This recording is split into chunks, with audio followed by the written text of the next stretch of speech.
Salom jigarlar hammaga. Короче, sizlar bilan men Diyor PC bugun yangi video sizlar bilan hozir mikrofon joylashtirib olay. Короче, bugun yangi video Windows knopka nimaga kerak va uni fishkalarini bugun sizlar bilan ko'rib chiqamiz. Xo'p, birinchisi Windows E. Xo'p, mashitga test kirib beradi. Edit kompyuterga shunaqa test kiradi, mana ko'rasizlar, mana Windows E. Bosdim, kirdi. Xo'p, ikkinchisi Windows D. Mana shunaqa ko'rasizlar, bir yo'q qoldi, ko'rdinglar? Bir xil bossam. O'sha Windows D. Windows D bu.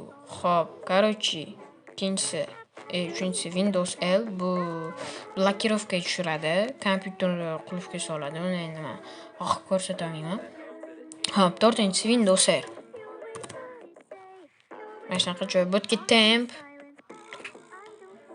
har xil, короче, templar yoza olasizlar.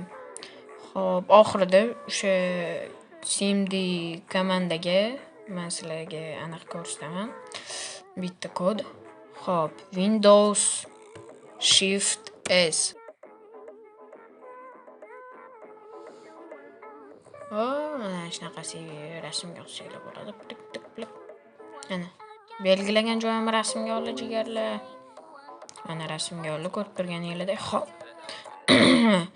Endi Windows L. Windows I degani. Mana Windows I parametrlarga qiladi. Xo'p, endi Windows I. Windows Tab. Mana shunaqa. Tez ko'rsatib ketaman. Xo'p, Windows X oxirgisi. Mana shunaqa. Joy jigarlar, joy, shunaqa joy. Короче, hammaga короче, удачи. Yana ikkinchi qismini oladigan bo'lsanglar, like, podpiska bosib ketinglar jigarlar. Yana ko'p videolar olamiz hali sizlar bilan. Xo'p, agar videomiz yoqqan bo'lsa, like va podpiska bosish esdan chiqmasin. Hammaga xayr. Ikkinchi qismini 500 ta prosmotr, 20 ta like dan keyin chiqazaman.